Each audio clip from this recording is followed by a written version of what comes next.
السلام عليكم ورحمة الله وبركاته. طلبة الطلاب الصف الأول الإعدادي، كل عام وأنتم بخير إن شاء الله تعالى. النهاردة معكم مس جيهان سعدي. تمام. لو متابعني بالترم الأول أنا بنزل مراجعات. أول حاجة إن شاء الله هنزل مراجعة الوحدة الأولى. تعالى كده معاي. أوجد ناتج كل من سالب 2 أس 4 سالب 4 أس 2 وربع العدد 2 أس 3 ثلاثة أمثال العدد 100 أس 0. هناخد مسألة هنا بيقول لي سالب 2 أس 4. قبل ما احل انظر للاس. الاس زوجي يبقى مش هيكمل معي السالب، هستغنى عنه. ظهر هقول له 2 مضروبه في كام؟ في 2. انت ضربت الاثنين ليه اصلا؟ 2 اس 4 يبقى هضرب الاثنين في نفسها 4 مرات. 2 في 2 في 2. 2 في 2 اهو كده اهو ب4. 2 في 2 ب4. 4 في 4 16. سالب 4 اس 2 برضو. قبل ما احل بنظر للاس. الأس موجب، الأس زوجي، السالب مش هيكمل معاه. هضرب الأربعة كم مرة في نفسه؟ مرتين، لأن الأس كام؟ أس 2. 4 في 4. 4 في 4 بكام؟ ب16. هنا بيقول لي ربع العدد 2 أس 3. طب إيه ربع العدد ده؟ بعمله ربع مضروبة في 2 أس 3. 2 أس 3 في 1. نقول له 2 أس 3 في 1 هي 2 أس 3. طب الأربعة ينفع تبقى 2؟ أيوة. هي 2 أس كام يعني؟ 2 أس 2. مش 2 أس 2 هي 4. هننزل هنا اهو 2. في حالة القسمة إيه بعمل في الأسس؟ بطرح 3 ناقص 2 بواحد. ممكن لها حل تاني على فكرة. 2 أس 3 أعملها كده أهو ب8. عملتيها ازاي؟ 2 في 2 في 2 3 مرات يديني 8. و2 أس 2 ب4. طب 8 على 4 فيها الاثنين. كل حلينا ده نفس الحل.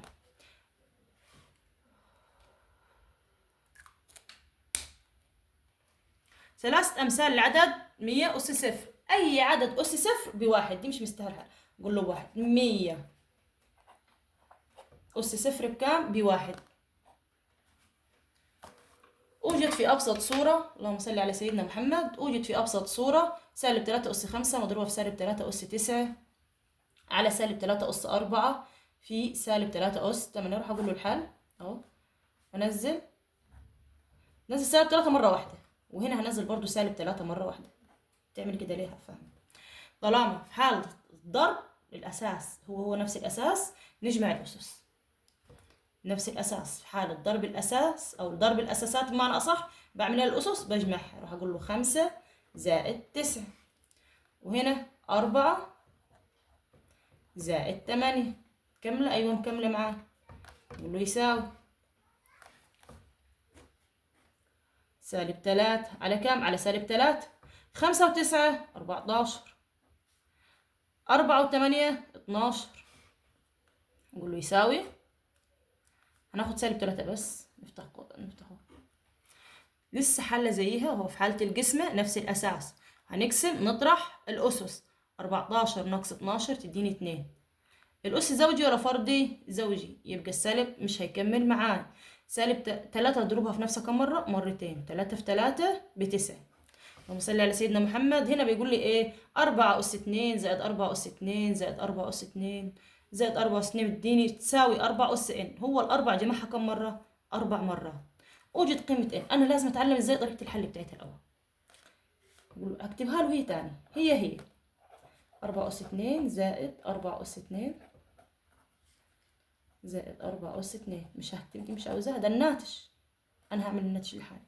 طيب هنعملها ايه؟ هناخد 4 عامل مشترك. 4 أس 2 في 4 أس 2 على 4 أس 2. خلاص احنا خدناها عامل مشترك فيها الواحد زائد هي نفسها زائد اللي نزلتها. 4 أس 2 على 4 أس 2 برضو فيها الواحد، مش نفس العدد؟ ونزل الزائد الثانية هنا اهو. 4 أس 2 على 4 أس 2 برضو فيها الواحد زائد اهو. 4 أس 2 على 4 أس 2 فيها الواحد. زي ما أنا 4 أس 2 دي زي ما هي معايا مكملة في 1 زائد 1 زائد 1 زائد 1 بكام؟ ب4. الأساسات متشابهة، بنجمع الأسس. نزل 4 زي ما هي، و2 و1 3. كده أول صفحة إن شاء الله تمام. السؤال السؤال الثاني، اللهم صل على سيدنا محمد. أوجد قيمة المقدار الجبري في أبسط صورة، ثم أوجد قيمة العددية للناتج عند إكس بتساوي 2. تعالى كده اهو بيقول لي هنا إيه؟ إكس أس سالب 4 مضروبة في إكس أس سالب 5 على إكس أس سالب 6 مضروبة في إكس أس سالب كام؟ 7. راح أقول له الحل، أكتب نفس المسألة. أيوه، إكس أس سالب 4 مضروبة في إكس أس سالب 5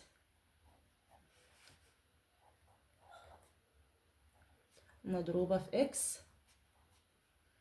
أس سالب 7. راح أقول له إيه؟ بيساوي، اتفقنا الأساسات متشابهة، أنزل أساس وأجمع الأسس. سالب 4 نكتب إكس أس كام؟ طب نجمع الأسس. سالب 4 زائد سالب 5 أهو. هنا إكس زي ما هي، أساسات متشابهة، نعمل الأسس نجمعها. سالب 6 زائد سالب 7 برضو زي ما أنا بقوله يساوي. ما خلصتش من الجمع. هنا سالب وهنا سالب، طالما الإشارات متشابهة يبقى ننزل نفس الإشارة، ننزل إشارة الأكبر. إشارات متشابهة ننزل إشارة الأكبر ونجمع. 5 و4 9. إكس برضو الإشارات متشابهة، سالب 6 وسالب 7، ننزل إشارة الأكبر ونجمع. 6 و7 كام؟ 13. زي ما أنا كده أهو، إكس أس سالب 9 وهنا إكس أس سالب كام؟ 13. طب يا مس أخدنا طالما في قسمة هنطرح الأسس. ماشي أنا معاكم، يلا كده أهو. أروح أقول له إكس أس كام؟ سالب 9 ناقص سالب 13. بص المسألة دي، الحتة دي مهمة. أقول له يساوي إكس سالب في سالب بموجب، يعني سالب 9 زائد 13، ومنها بتديني إكس أس كام؟ سالب 13 موجب 13 كبير موجب، طالما الكبير موجب ننزل إشارة الأكبر ونطرح. 13 ناقص 9 تديني 4، يعني إكس أس 4. هنا بيقول لي أوجد القيمة العددية للناتج عند إكس بتساوي 2. شيلي إكس حط مكانها 2، ودي أس 4 ثابتة. 2 أس 4 لسه حلنا من شوية ب16. إذا كانت A و B عددين صحيحين موجبين، وكان B أس A بتساوي 64، فأوجد أصغر قيمة للمقدار B زائد A. يعني A B أس A بتساوي 64. طبعا عندي 3 حلول، يعني ممكن يقول لك 2 أس كام؟ 2 أس 6 ب64. أنا بتأكد، اضرب الاثنين في نفسها 6 مرات هتديك 64. واحد شاطر تاني يقول لي لأ، 4 أس 3 ب64. تمام، لو ضربنا الأربعة في نفسها 3 مرات هتدينا 64. واحد تاني يقول لأ، أنا عارف إن هي 8 أس 2 ب64، في 8 في 8 بكام؟ ب64.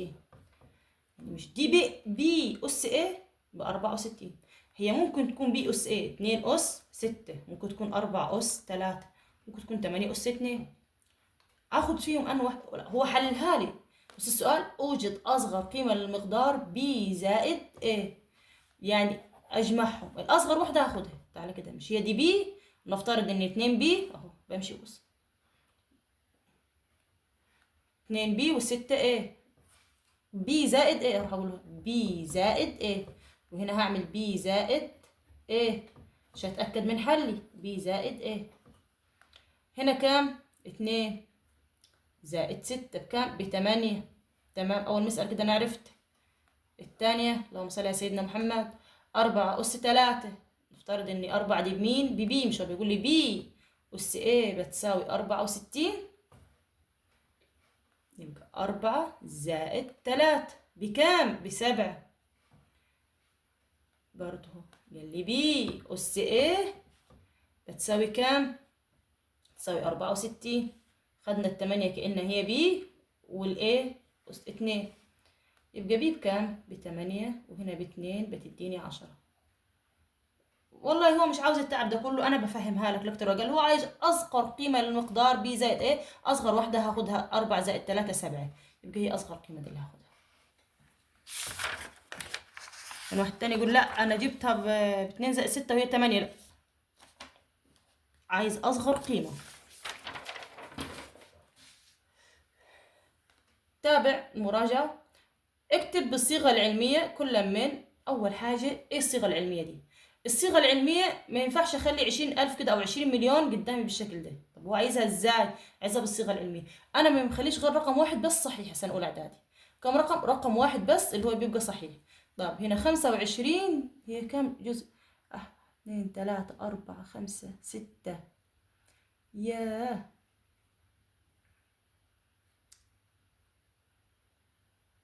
25 أجزاء بعيدة خالص يعني. أجزاء من مليون، من عشرات الملايين. طب هعملها ازاي؟ اهو تعملها ازاي؟ اللهم صل على سيدنا محمد. أول حاجة راح أقول له الحل 2.5. طب ليه؟ اتفقنا طالما صيغة علمية رقم واحد صحيح. طب خدت ليه الاتنين؟ ما هو رقم مشات من هنا اهو، من أول العلامة العشرية. تمام، مفيش غير الاتنين أول رقم يقابلني في 10. طب 10 أس كام؟ على حسبها هنعد. تمام، بص معايا كده. واحد، محسبتيش دي ليه؟ لأ، أنا ببص من أول القيمة العشرية. حررت كام رقم من العلامة العشرية؟ بعد من وين؟ من العلامة العشرية. ركز معي، حررت كام رقم من العلامة العشرية؟ 1 2 3 4 5 6 7. العلامة وصلت لحد هنا على فكرة، ما كملش تاني. هعيدها تاني. 10 أس كام؟ 10 أس كام دي بتتكتب على حسب الأعداد اللي أنا حررتها من العلامة العشرية. عديت كام؟ أدي العلامة كانت هنا. 1 2 3 4 5 6 7. طب ينفع أكتب 7 كده؟ لا، دي أرقام داخل علامة عشرية أو أرقام عشرية، يبقى -7. عارفين لو كانت أعداد صحيحة كنت هعمل 7 موجب. إزاي الأعداد الصحيحة أهي جايالي. هنا عايز 20 مليون، برضو أخليها بالصيغة العلمية باختصر. راح أقول له هنا الحل، اللهم صل على سيدنا محمد، 2/10. طب انت ليه ما عملتيش علامة بقى؟ مفيش، كله أصفار. فلو كانت مثلا في 28 كنت هعمل 2.8 بس طالما وراها أصفار مش هكتب غير 2 بس، هاخدها صحيحة. في 10 أس كام؟ هو كام رقم وراها؟ ولا علامة عشرية هنا، فأنا هعد من هنا.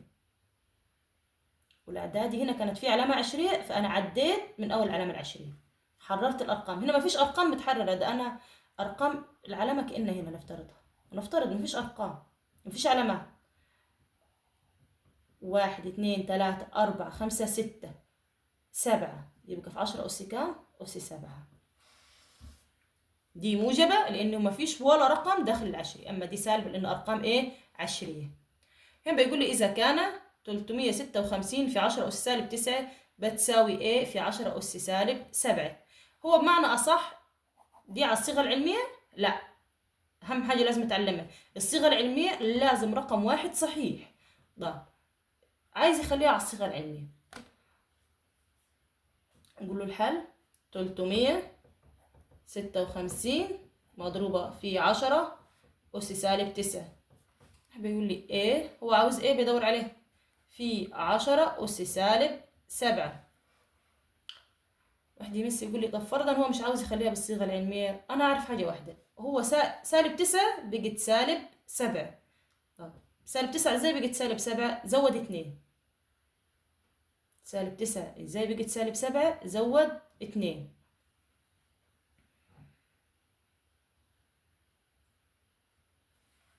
ممكن أعملها كده أهو.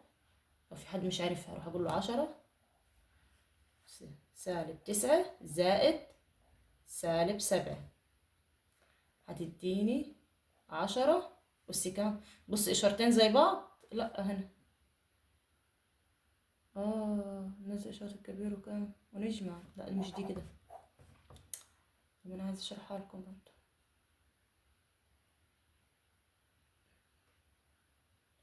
-9 بقت -7. هو خلاها يا جماعة بالصيغة العلمية. عملها ازاي؟ بصوا كده اهو، احنا اتفقنا صيغة علمية يبقى كام رقم صحيح؟ 1 3.56 مضروبة في 10 مضروبة في 10 أس. طب هي كانت أس كام؟ -9. زود 2 هروح أقول له -9 زائد 2. ليه زودت 2؟ مش دي أرقام صحيحة وأنا مفيهاش علامات، فافترض من هنا هعد 1 2. طب ليه؟ عشان البوينت هنا التلاتة ما دخلتش في العلامة العشرية، فدي أرقام صحيحة. فلو دخلت يبقى لو دخلت في العلامة العشرية يبقى أنا بزود كام؟ موجب. زودت موجب 2. أقول له 3 56 جزء من 100 مضروبة في 10. ننزل إشارة الكبير ونطرح إشارتين مختلفتين، يعني -7. هنا تاني هو بيقول لي إذا كان A و B عددين صحيحين موجبين، وكان B أس A بتساوي 64. أوجد أكبر قيمة للمقدار. لسه المسألة حلة شيء زيها بالظبط، بس كانت عاوز أصغر قيمة للمقدار، فأنا هعملها بإيه؟ بالثلاث طرق. أنا حفظتها خلاص. 2 أس 6 بكام؟ ب64. طب هو بيقول لي B أس A بتساوي 64 تاني. في مثل 4 لو ضربتها في نفس 3 مرات تديني 64. طب تاني B أس A دي مكملة معاي ب64. يا سيدي 8 اضرب 8 في نفسها مرتين هتديك كام؟ 64. 2 أس 6 ب64. هو عاوز أكبر قيمة للمقدار A زائد B. اتفقنا إن الرياضيات فن، يعني A زائد B، مش دي B، دي A، دي B سوري، ودي A بنفرضها. طب يعني اجمعهم. 2 زائد 6 لسه حالين نسخة منيها ب8، ودي بنفرضها ب ودي بنفرضها بإيه؟ 4 زائد 3 بكام؟ ب7. بفرضها ب بفرضها بإيه؟ زي ما أنا. 8 زائد 2 بكام؟ ب10. الدور الأولاني أنا خدت أصغر قيمة اللي هي كام؟ 7. المسألة دي إن شاء الله أنا هاخد اللي هي كام؟ 10. أكبر قيمة هقول له ب زائد إيه بتساوي 10. إن هو عايز أكبر قيمة.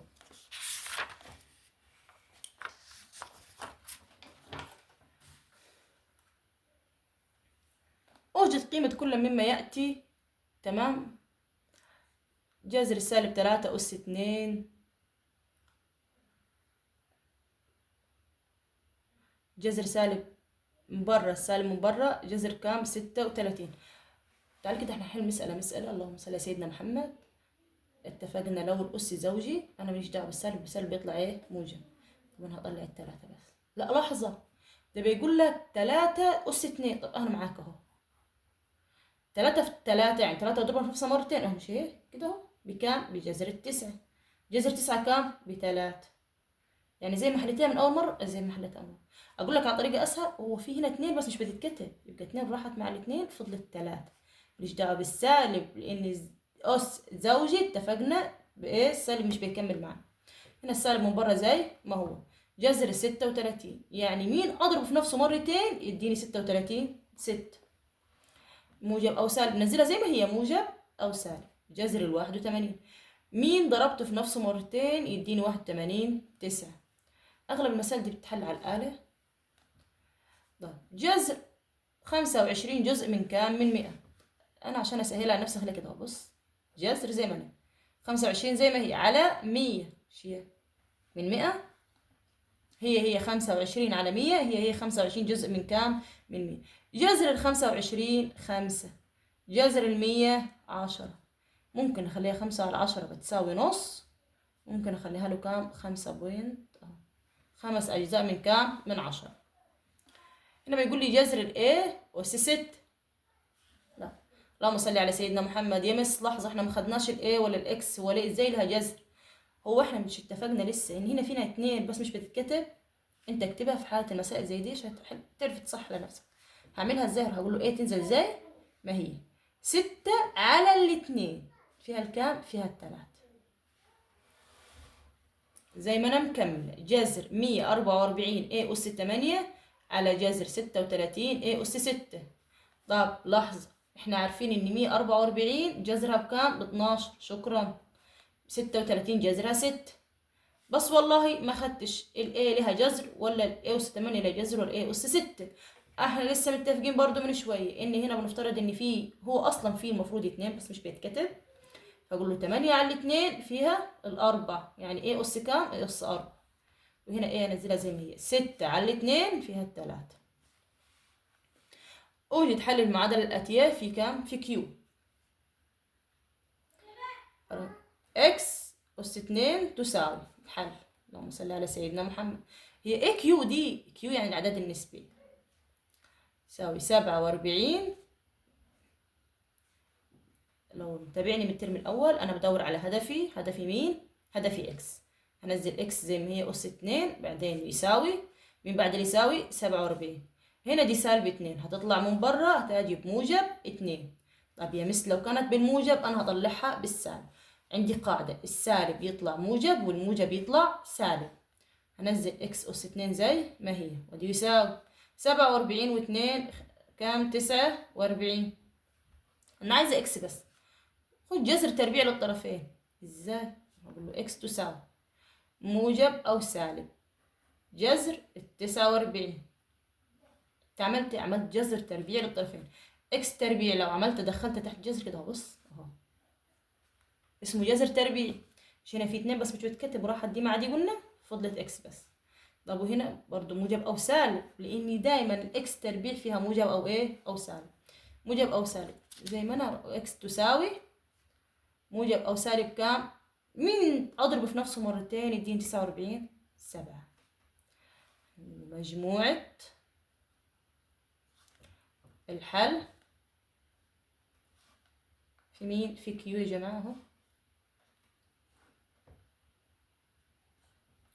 إكس حيث نقطتين معناها حيث إكس ينتمي لمين؟ لكيو. تمام. إذا إكس تساوي موجب أو سالب 7، وأقفل إيه؟ المجموع. من أسهل مسائل الحل اللي هي كيو. لو قال لي مجموعة الحل في كيو ده عايز ينجحها. أوجد قيمة 3 أس 3. احنا لسه ماخدينها كذا مرة. 3 أس 3، والمسألة دي أكيد جاية يعني بنسبة 100% بإذن الله جاية، سواء في امتحان الشهر سواء في امتحان آخر السنة، جاية معانا. 3 أس 3 مضروبة في 3 أس 5. الأساسات متوحدة، ننزل أساس ونجمع الأسس. 3 زائد 5 8. 3 أس 6 مضروبة في 3 أس سالب 2. الأساسات موحدة، نزل الأساس واجمع الأسس. 6 زائد سالب 2. إن ليه من 5 و3 سهلين، 2 موجبين تحسبوا معي بسهولة. أما 6 زائد سالب 2 لازم أنزلها كده اهو بالراحة. هقول له 3 أس 8 على 3 أس كام؟ دي موجب، 6 موجب سالب 2. طيب إشارتين مختلفتين، ننزل إشارة الكبير واطرح. كبير موجب، 6 ناقص 2 ب4. خلاص عاد أنا طلعت من حالة الضرب يا مس. بقت إيه معاي قسمة. 3 زي ما هي، 3 زي ما هي. أس 8، 8 ناقص 4 طالما قسمة بطرح. 8 ناقص 4 تديني 4. 3 أس 4 يعني أنا هضرب التلاتة في نفسها كم مرة؟ هضرب التلاتة في نفسها 4 مرات. طب هقول له 3 في 3 في 3 في 3. بص الحركة دي، 3 في 3 ب9. طب و3 في 3 ب9. 9 في 9 ب81. أنا ما أعتقد كده وصلت يعني 3 أس 4 بكام؟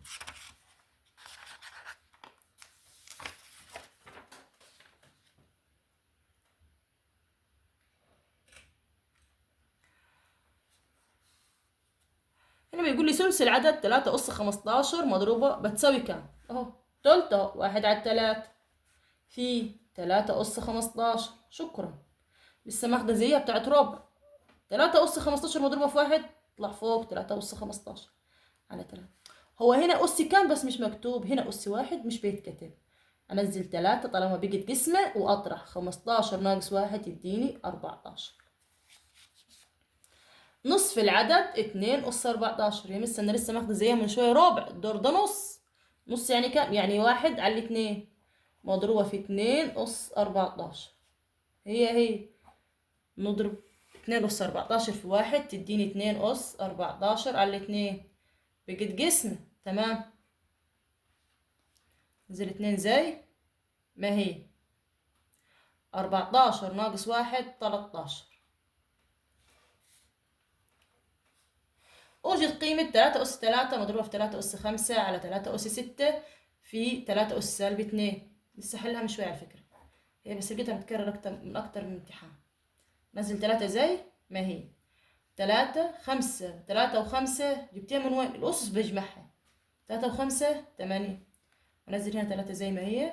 بتجمعي 6 زائد سالب 2. سالب دايما اتعود لما يكون رقم سالب زي كده احطه في قوس عشان ما تلخبطش. زي ما أنا 3 أس كام؟ 3 أس 8 على 3 إشارة. هنا 6 موجب -2 لسه من دقيقتين من دقيقة حلاها. -2 سالبة، ننزل إشارتين مختلفتين، ننزل إشارة الكبير ونعمل ونطرح. كبير موجب 6 ناقص 2 4. 3 أس 8 على 3 أس 4 بقت قسمة. طالما قسمة ونفس الأساس نزل الأساس واطرح. 8 ناقص 4 ب4. 3 أس 4 بتساوي 3 في 3 في 3 في 3. أنا ضربت التلاتة في نفسها كم مرة؟ 4 مرات. 3 في 3 ب9. في زي ما هي قاعدة 3 في 3 ب9. 9 في 9 ب81.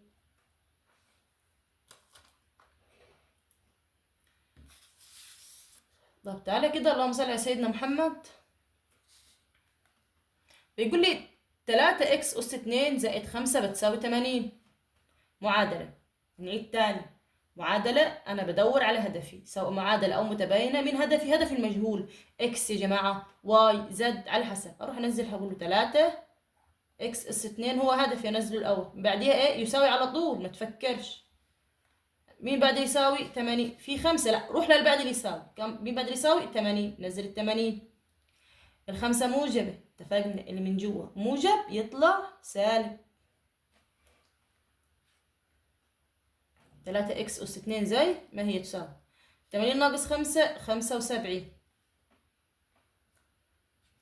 هنا هقسم على 3 وهنا هقسم على كام؟ على 3. بقت إكس أس 2 تساوي 3 راحت مع 3. معي 75 هقسمها على 3 تديني 25. طب أنا عايزة إكس بس. بصوا يا جماعة، أهم حاجة نتعلم لو إكس أس 2 دايما موجب أو سالب. دي مهمة ما ينفعش أنساها. جذر 25 إكس بتديني بتساوي موجب أو سالب 5. من أضرب في نفسه مرتين دي 25 5. يبقى مجموعة الحل أقول له إيه هي؟ 5 وسالب 5 وأقفل مجموعة الحل. تعالي هنا اختصر لأبسط صورة. 2 على 5 لكل أس 2 مضروبة في 1 على 5 أس 0 في جذر 6 وربع. طب الحل، صلي على سيدنا محمد. بس يا جماعة الرياضيات فن، ننزل كل واحد تحت التاني. طب ازاي؟ كل مسألة اهو 2 أس 2 يعني ايه؟ اضرب الاتنين في نفسها مرتين ب4.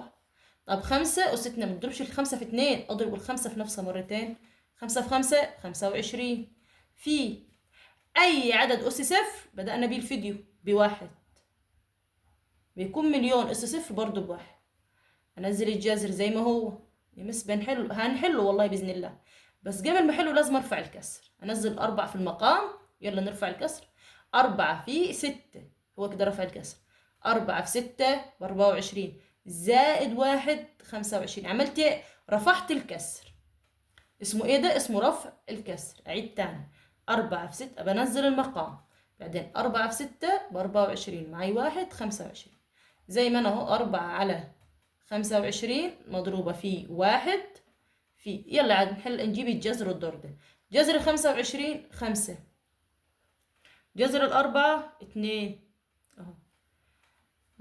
5 على 5 فيها 1. 25 على 5 فيها 5.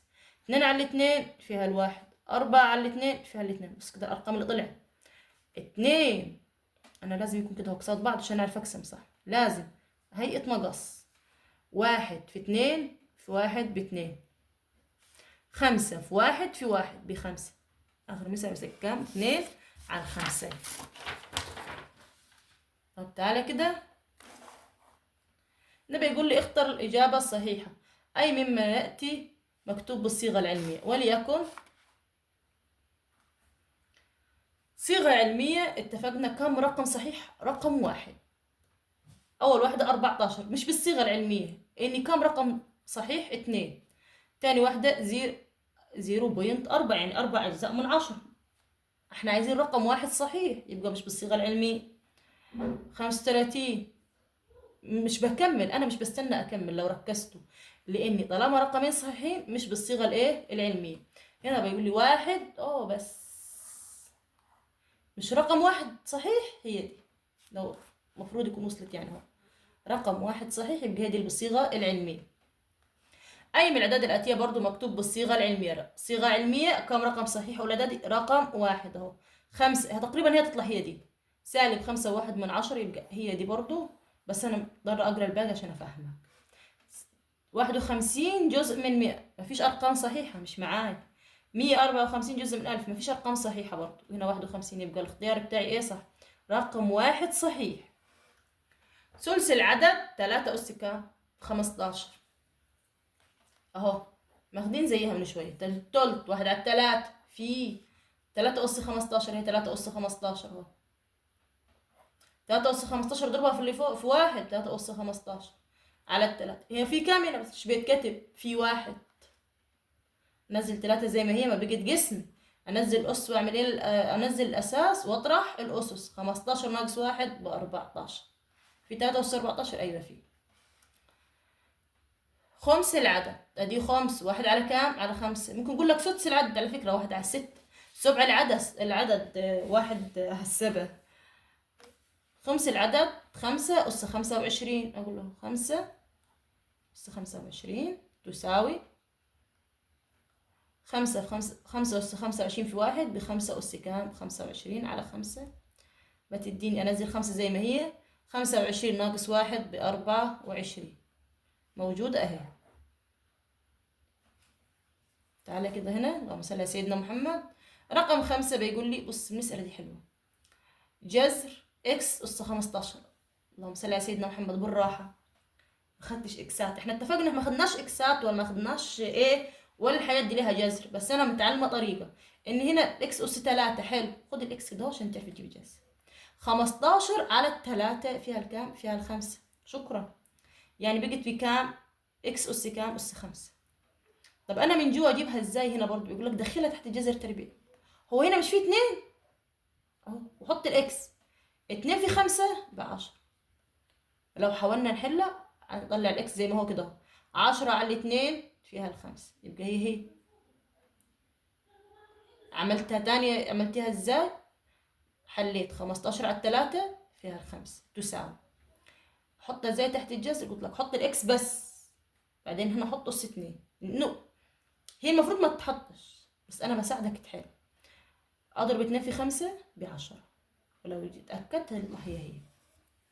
في 2 أس 10 ايوه هتطلع في 2 في اكس أس 10 في اكس أس 10.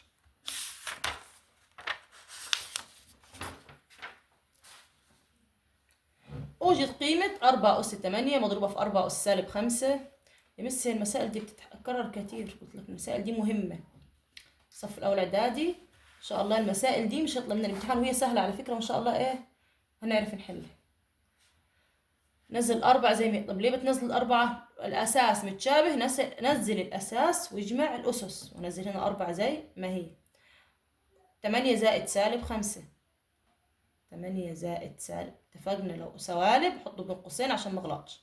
4 أس كام؟ 9 زائد -6 اهو زي ما انا في أبسط صورة. نزل 4 زي ما هي. 8 وسالب 5 إشارتين مختلفتين، نزل إشارة الكبير واجمع. الكبير ب8 موجب، واطرح معلش نزل إشارة الكبير واطرح. 8 ناقص 5 ب3، وادي 4. إشارتين 9 موجب و6 سالب، إشارتين مختلفتين نزل إشارة الكبير واطرح. برضو الكبير 9 موجب، 9 ناقص 6 3. نفس العدد هتديني بواحد. 4 أس 3 على 4 أس 3 تديني 1. لا لحظة أنا عايزة أطرح أهو معاك. 3 ناقص 3 ب0. أي عدد أس 0 بواحد. تمام كده، اللهم صل على سيدنا محمد. أوجد مجموعة حل المعادلات الآتية. 2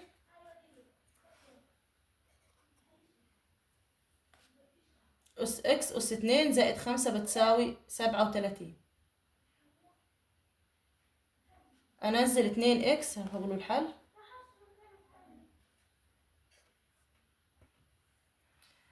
أقول له 2 إكس أس 2 يساوي. ليه عملت يساوي؟ اتفقت أنا هدفي اللي بدور عليه دايما مين؟ إكس. يساوي مين بعد يساوي؟ 37 تنزل زي ما هي. هنا موجب 5 تاجي -5. وادي 2 إكس أس 2 تساوي 37 ناقص 5 ب32. راح اقسم على الاتنين هنا، اقسم على الاتنين هنا، 2 على 2 راحوا مع بعض، فضلت اكس اس 2 تساوي 32 على 2 فيها 16. طب انا عايزه اكس، خد الجذر التربيعي موجب او سالب جذر الكام ال 16، بقت اكس بتساوي موجب او سالب كام 4. طب ايه مجموعة الحل؟ اهو مجموعة الحل، اسهل مجموعة الحل في زد. ايوه في زد اهو، زي ما هو قال لك في زد اهو، في زد بكام اهو، مرة ب4 مرة بكام بسالب 4، واقفل القوس. تاني نزلت 2 اكس اس 2 زي ما هي بتساوي، بعد اللي يساوي 37 نزلت ناقص. طب نزلتها ناقص، الموجب يطلع ناقص او الزائد يطلع ناقص، ناقص كام ناقص 5. برضو زي ما هو ال2 اكس نازله معاه، تساوي 37 ناقص 5 ادتني 32. طبعا بقسم على معامل اكس، 2 راحت مع الاثنين فضلت اكس اس 2 تساوي 32 على الاثنين هتديني 16. اكس زي ما هي تساوي موجب او سالب جذر ال 16. انت ليه عملتي كده يا مس؟ اصل دي اكس اس 2، فانا لازم اخد جذر التربيع للطرفين، فلو هاخد جذر تربيعي طبعا اس 2 هروح مع مين؟ مع الجذر، هيفضل جذر التربيع ل 16 بموجب او سالب كام 4. واه مجموعة الحل. تعالوا نحل هنا. يقول لي اختصر لأبسط صورة اي عدد اس صفر بكام بواحد. اتفقنا الرياضيات فن، اي عدد اس صفر بواحد في 3 على الاثنين الكل اس 2. اعمل شرط كسر، 3 اس 2 يعني هضرب 3 في نفسها كم مرة؟ مرتين. 3 في 3 ب9، و2 اس 2 هضرب الاثنين في نفسها كم مرة؟ مرتين. 2 في 2 ب4. في مفيش رفع كسر الدور ده، المسألة جاهزة، انا هاخد جذر على طول هحله. 64 مين لو ضربته في نفسه مرتين يديني 64؟ 8. 81 التسعة. بصوا كده اتفقنا احنا لما نجي ابسط بيبقى واحدة فوق واحدة تحت. بص 9 راحت مع التسعة، حلو. فضلت 8 على الأربع، فيها الكام؟ فيها الاثنين. أحلى مسألة يعني، متقلتش فيها حاجة تاني.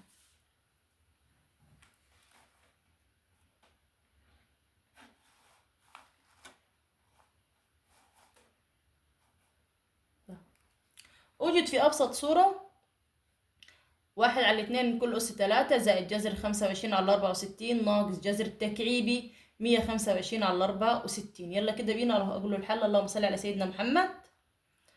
1 اهو باخد مسألة واحدة، 1 كل أس 3 اضرب الواحد في نفسها مليون مرة تديك 1. 2 أس 3 يعني هضرب 2 في كم مرة؟ في 3 مرات. هنا ما اقصدش ان الواحد لو ضربتها في نفسها مليون مرة، لا انا بقصد ان يعني الواحد هي هتضرب في نفس 3 مرات هتديني 1، فانا لو ضربتها مليون مرة برضو هتديني 1. فهنا 2 أس 3 هضرب الاثنين كم مرة؟ 3 مرات. 2 في 2 في 2 ب8، 2 في 2 ب4، 2 في 4 ب8 زائد مفيش حلناها من شوية لقيناها فيها ايه؟ رفع كسر. هنا مفيش رفع كسر، خلاص طلع من الجذر على طول. 25 تربيع جذرت كام؟ 5. ده تربيعي، يعني ايه تربيعي؟ اضرب نفسه كم مرة؟ مرتين. 64 جذرها 8 ضربتها في نفسها مرتين ناقص زي ما انا. ده جذر تكعيب يعني تكعيبي، مين اضربه في نفسه كام؟ 3 مرات. 125 ضربتها في نفس 3 مرات ب5، سوري ب5. 64 مين الرقم اللي اضربه في نفسه 3 مرات يديني 64؟ هقول له 4. بس كده اهو. بصوا المسألتين دول نزلهم كده اهو، نقول له 8. مش هنا في 8 وهنا 8؟ نزل 8. ازاي؟ مش ماخدين من 5 ورابعة و5 و6 لو المقامات موحدة انزل مقام واحد ونجمع. 1 و5 6 ناقص 5 على 4. بس برضو لسه متوحدتش الدور ده، اوحدها لك. 6 مش وال8 مش ينفع اقسمهم على الاثنين؟ ايوه 6 على 2 فيها 3، 8 على 2 فيها 4. نزل 5 على 4 زي ما هي. تعمل ايه؟ بوحد المقامات. نزل 4 زي ما هي. 3 ناقص 5 دي -2. ولو عملت على الآلة برضه تديك -2، بس هو لازم الطريقة نعملها. أوجد مجموعة حل المعادلة الآتية في كيو. أهو أنا مين دايما هدفي اللي بدور عليه اللي هو إكس. طب راح أقول له 27 إكس أس 3 تساوي، بعدين 31 ننزلها زي ما هي، اتفقنا دايما انزل اكس بعدين انزل ايه يساوي. مين اللي ورا يساوي؟ 31 نزلتها. طب هنا موجب 4 انزلها سالب 4. 27 اكس اس 3 تساوي 31 ناقص 4 ب27. في الحالة دي هعمل ايه؟ هقسم على 27 وهقسم هنا على 27. ليه بتقسم على 27؟ دايما معامل اكس انا بقسم عليه عشان ما ينفعش يكمل معي المسألة. دي راحت مع دي، فضل مين؟ فضلت اكس اس 3 تساوي 27 على 27 فيها الواحد. طب انا عايزة اكس بس، اهو اكس تساوي جذر التكعيبي، مش دي تكعيب يبقى انا عشان احلها احل بايه؟ بجذر تكعيب. جذر التكعيبي للواحد بواحد. اكس تساوي واحد. طب مجموعة الحل في كيو اكس حيث اكس تنتمي لكيو اهو. بعدين اكس تساوي واحد.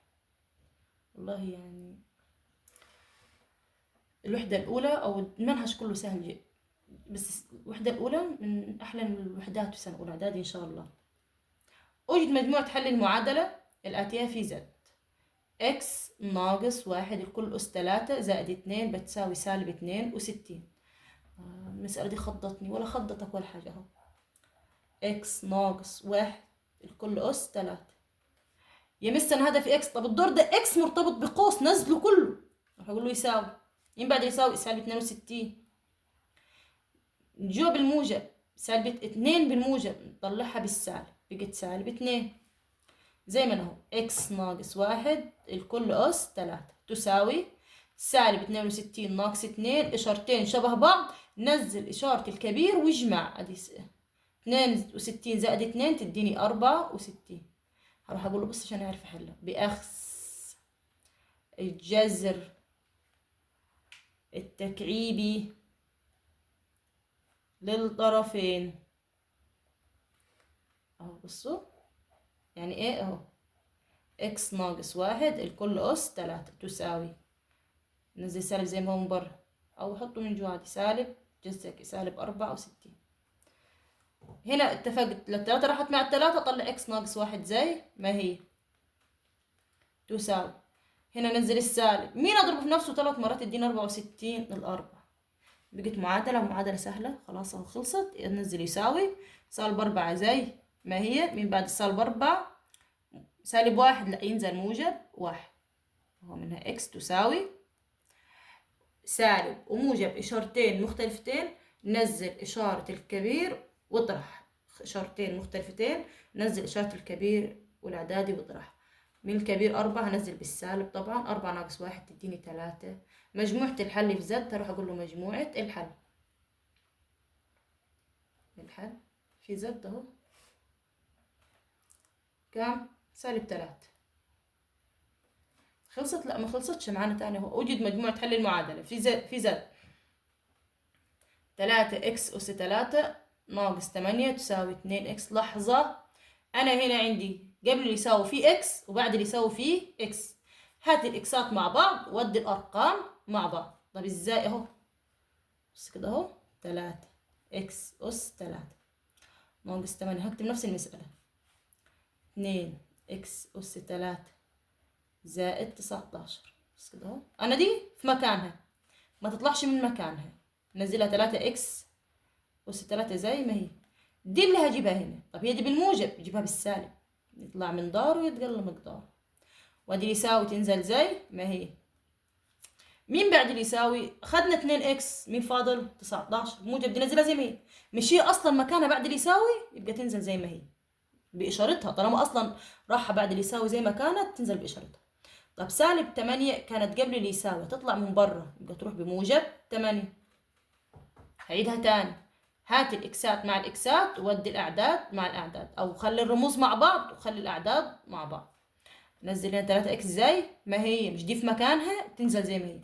طب دي بقى بعد اللي يساوي دخلها بالسالب. لو طالع برا يطلع بإشارة مخالفة، لو داخل جوا برضه يدخل بإشارة مخالفة. طول ما طالع من مكانك هتغيره يبقى هنغير الإشارة معاك. هنا موجب 2 هتجي بسالب 2 وانزل يساوي زي ما هي. مين بعد اللي يساوي قبل المحل؟ 19. هي أصلا بعد اللي يساوي نزلتها زي ما هي موجبة. أما سالب 2 كانت من جوا، سالب 8 كانت من جوا طلعتها موجب 8. 3 ناقص 2 بواحد، مش بيتكتب، بكتب كام؟ إكس أس 3 وأنزل يساوي زي ما هي أهو. 19 و8 تديني 27. طب أنا عايزة جذر التكعيب للطرفين بأخذ الجذر التكعيبي للطرفين. ما توقفش مخك.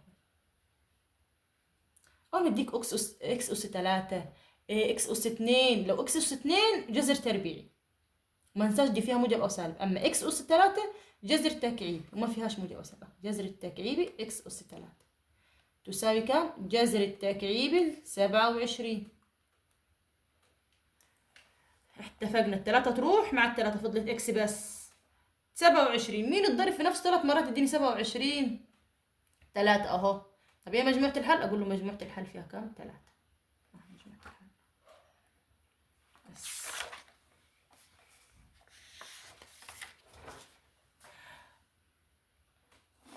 مكملين في المراجعة.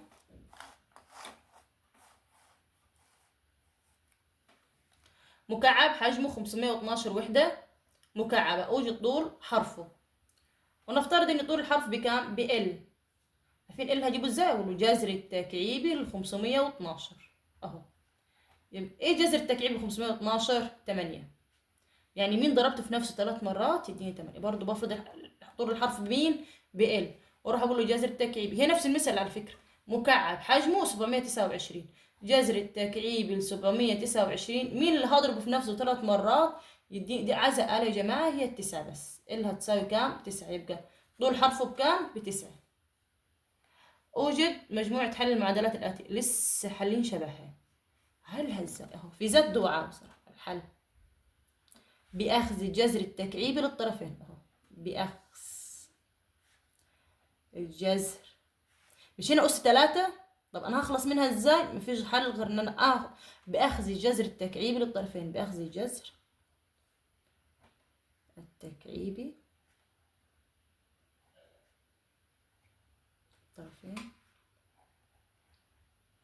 إكس زائد 1 الكل أس 3 بتساوي جذر تكعيبي 343. نسيت ان انا اعمل هنا ايه؟ جذر ايه؟ تكعيبي. دي راحت مع دي، فضلت كام؟ اكس زائد 1 بتساوي جذر تكعيبي 343 ب7 ومنها. مين اللي بدور عليه؟ اكس يساوي. طب مين بعد اللي يساوي؟ ال7. في واحد من جوه، واحد بالموجب ضلوا بالسالب. ومنها اكس بيساوي كام؟ 7 ناقص 1 ب6. راح اقول له مجموعة الحل بكام؟ مجموعة الحل 6. إكس ناقص 1 الكل أس 3 بتساوي 216. برضو بأخذ الجذر التكعيبي للطرفين. بأخذ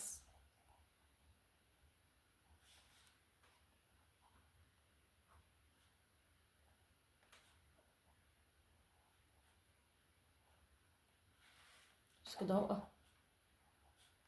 إكس ناقص 1 الكل أس 3 بتساوي جذر تكعيبي كام؟ 216. دي راحت مع دي، فضلت إكس ناقص 1. مين اللي أضرب في نفسه 3 مرات يديني 216؟ 6. أنا مين هدف اللي بدور عليه؟ إكس. من بعديه يساوي 6 تنزل زي ما هي اللي بعد اللي يساوي. في سالب 1 ننزلها موجب 1. إكس بتساوي 6 و1 7. طب مجموعة الحل أهو. مجموعة الحل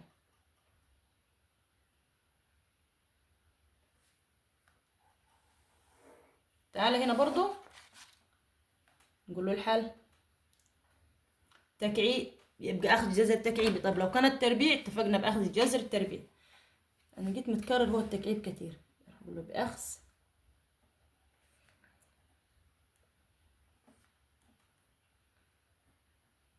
تكعيبي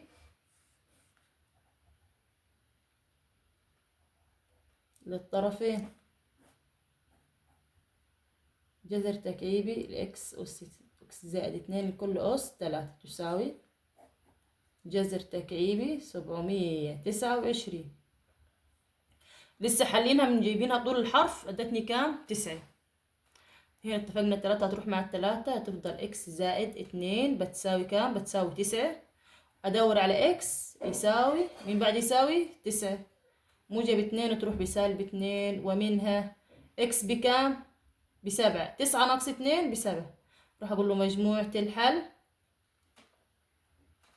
بكام في زد، هو عايز يكتب في زد يعني، هو بكام؟ ب7. كده كده خلصنا الوحدة الأولى صف الأول الإعدادي. لو عاوزين الورق تمام ممكن أحمله لكم في التعليقات، اكتبوا لي في التعليقات وهعمل لكم ورق إن شاء الله تعالى.